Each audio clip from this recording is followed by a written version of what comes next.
परिणाम करणार आहे हं, हं, हं. आता सर बघा, हा करार होण्यापूर्वीचं आणि आता करार झाल्यानंतरचं हं, ब्रिटनबरोबरचं आपलं व्यापारविषयक जे एक धोरण आहे किंवा जे एक चित्र हं, आहे, यात हं. काय फरक असू शकेल असं आपल्याला वाटतं? म्हणजे इतकी वर्ष आपलं ब्रिटनबरोबरचं जे चाललेलं होतं धोरण बरोबर आहे. आणि आता करार झाल्यानंतरचं?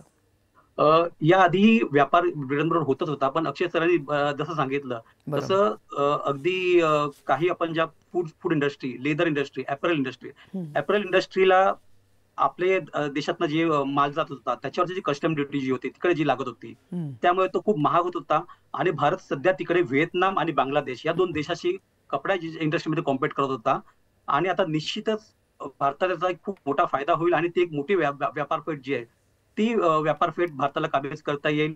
याशिवाय बऱ्याच गोष्टी ज्या डबल टेस्टिंग व्हायच्या, हं. म्हणजे इकडनं टेस्टिंग व्हायचं, तिकडे गेल्यावर परत टेस्टिंग करावं पुन्हा लागत होतं टेस्टिंग आणि त्याचा करायचं. इम्पॅक्ट जो होता तो केमिकल इंडस्ट्री, फार्मा इंडस्ट्रीमध्ये पडत होता. तो कुठेतरी ईज आउट होईल. तिथे हं. त्याच्यामुळे जो खर्च वाढत होता, त्या खर्चावरती काहीतरी आळा होईल. खर्च वाढतो, वेळ परत जातो.